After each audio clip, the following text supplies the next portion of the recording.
جب اللہ تعالیٰ قرآن میں یہ فرماتا ہے نا کہ قل کہہ دیجئے یا ایھا الناس انی رسول اللہ الیکم جمیعا، تو اللہ تعالیٰ تو رسول اللہ کو کہہ رہا ہے کہ آپ تمام انسانیت کو بتا دو کہ میں تم سب کے لیے رسول بنا کے بھیجا گیا۔ ہمارا کوئی عالم یہ کہتا ہے کہ اے ہندوؤں، اے عیسائیوں، اے یہودیوں، اے سکھوں، آؤ فیضان مصطفیٰ لے لو، سنائے کسی کو؟ صرف گوہر شاہی کا فرمان۔ یہ ہے صحیح اسلام جو قرآن کی مطابقت میں ہے، اور اس صحیح اسلام کے بیان کرنے پر یہ نام نہاد مسلمان علماء ہم پر کفر کے فتوے لگاتے ہیں۔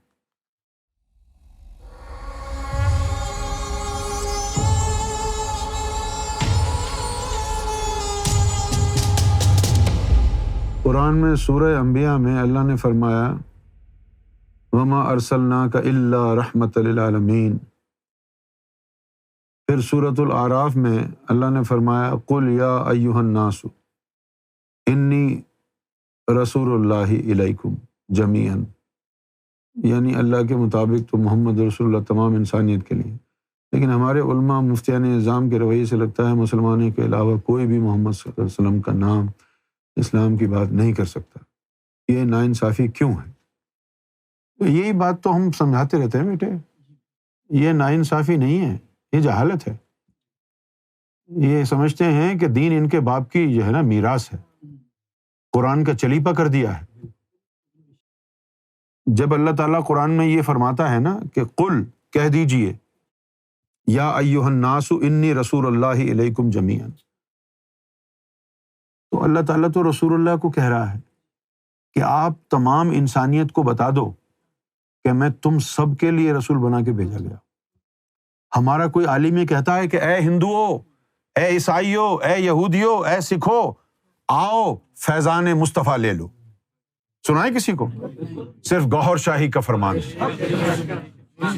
یہ ہے صحیح اسلام جو قرآن کی مطابقت میں ہے، اور اس صحیح اسلام کے بیان کرنے پر یہ نام نہاد مسلمان علماء ہم پر کفر کے فتوے لگاتے ہیں۔ کوئی کہتا ہے کہ یہ کافر ہیں، کوئی کہتا ہے کہ یہ فلاں کے ایجنٹ ہیں، کوئی کہتا ہے یہ اس کے ایجنٹ ہیں۔ ہماری مخالفت تھوڑی ہو رہی ہے، یہ تو قرآن کی، اللہ کے رسول کی مخالفت کر رہے ہیں۔ ہم اگر کسی مندر میں جاتے ہیں تو وہاں کے رسم و رواج کے مطابق لوگ ہمارے یہاں پر وہ پشکا کھینچ دیتے ہیں، اس میں کیا برائی ہے؟ ہماری ایسی تصویروں کے اوپر لوگوں نے ویڈیو بنائی ہوئی ہے، یہ دیکھو یہ ہندوؤں کا ایجنٹ ہے۔ رنگ لگانے سے، یہاں رنگ لگا لیا تو ہندو ہو گئے۔ ہم ہندوؤں کے ایجنٹ نہیں ہیں، ہم عشق کے ایجنٹ ہیں۔ دنیا میں پیار محبت انٹروڈیوس کرا رہے ہیں، نفرتیں ختم کر رہے ہیں۔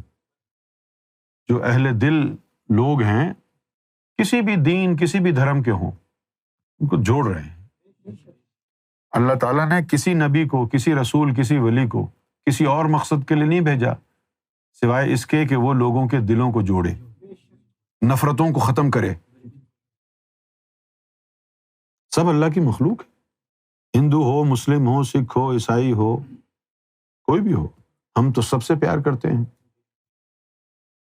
ایک فلم ہے امیتابھ کی شرابی، اس میں گانا ہے دے دے پیار دے پیار دے پیار دے، پیار ہو دل میں تو لگتی ہے ساری دنیا پیاری، پیار ہو دل میں تو لگتی ہے ساری دنیا پیاری، ہم ساری دنیا کے ہیں، ساری دنیا ہماری۔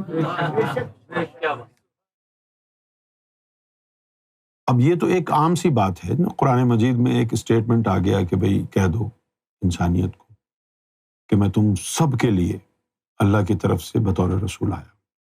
لیکن یہ اشارہ کس طرف ہے؟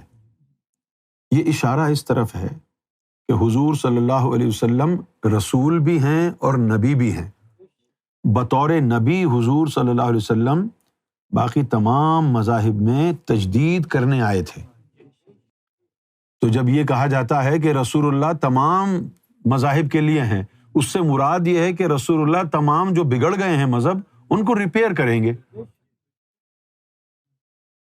نبی کا تو کام جو ہے وہ دین قائم کرنا نہیں ہوتا ہے. نبی کا کام تو بگڑے ہوئے دین میں، جو دین بگڑ چکا ہو اس دین میں صحیفوں کے ذریعے تجدید کرنا ہے. رسول کے اوپر رسالہ اترتا ہے، پوری پکی تعلیم مکمل اترتی ہے. نبی کے اوپر صحیفہ اترتا ہے، ایک چھوٹا سا جز جو بگاڑ دین میں پیدا ہوتا ہے وہ اس صحیفے کے ذریعے ریپلیس کر دیتا ہے. جس طرح امام مہدی نے ہمیں باطن کا قانون بتایا کہ جس نے جہاد اکبر نہیں کیا اس کا جہاد اصغر فتنہ ہے. جشن شاہی کی تقریر کروں گا نا جب میں، تو پھر میں ایک موضوع پر گفتگو کرنے کا ارادہ رکھتا ہوں. ابھی تک تو ہم نے پڑھا ہے جہاد بالسیف اور جہاد بالنفس. جشن شاہی کے دن میری گفتگو میں ایک چیز ایسی آئے گی جو آپ نے پہلے نہیں سنی، وہ ہے جہاد بالقلب. جہاد بالقلب کیا ہوتا ہے؟ جب جہاد بالنفس جہاد اکبر ہے تو جہاد بالقلب کیا ہوگا؟ رسول اللہ صلی اللہ علیہ وسلم نے تو تبلیغ کی جہاد بالنفس کی. امام مہدی علیہ الصلوۃ والسلام دو مزید جہاد لے کر آئے ہیں، ایک جہاد بالقلب اور ایک جہاد بالعشق. کتنے؟ دو. جہاد بالقلب. ابھی کیا ہے ابھی تو بتانے کا نہیں ہے. جشن شاہی کا دن ہوگا، خاص تجلیات ہوں گی سرکار کی بارگاہ سے، تو اس وقت پھر یہ گفتگو کریں گے تو سرکار کے وجود اطہر کی جو شعائیں نکلیں گی اور لوگوں پر برسیں گی، تو اس دورانیے میں اس گفتگو کو کرنا زیادہ مناسب ہوگا تاکہ یہ آپ کے قلب میں اتر جائے. اس جشن شاہی کو جو گفتگو ہوگی سرکار کرم نوازی فرمائیں گے. سرکار کا ارادہ ہے کہ جو جو سچی نیت کے ساتھ یہاں جڑ گیا ہے اس جشن شاہی کو روحانی طور پر اس کو 10 سال آگے ترقی دے دیں. کتنے؟ روحانی طور پر. مراد یہ کہ 10 سال بعد تمہارا جو ایمان ہونا تھا وہ اس دن ہو جائے.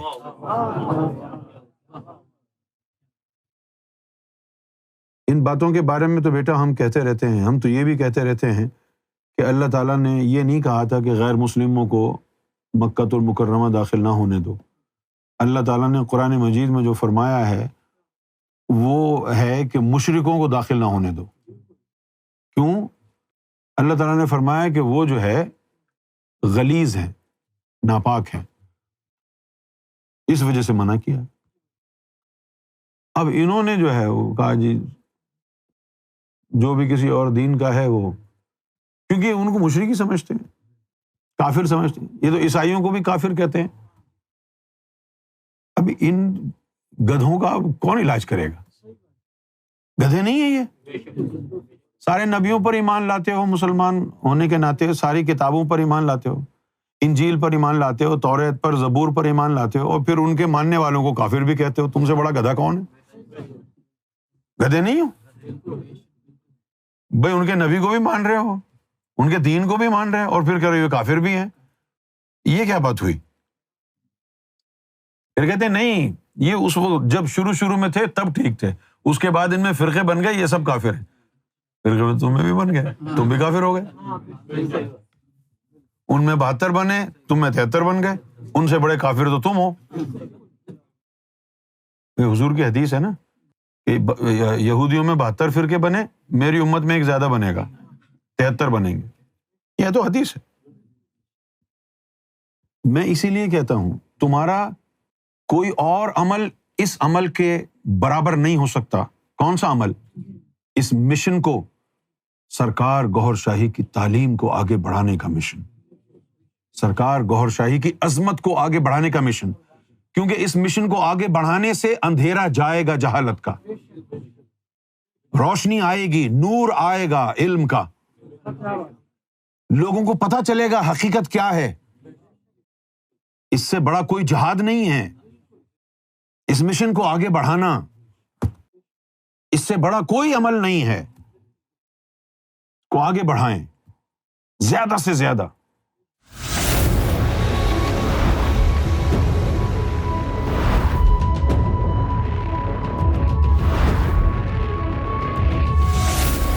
Amra TV, the place to connect with God.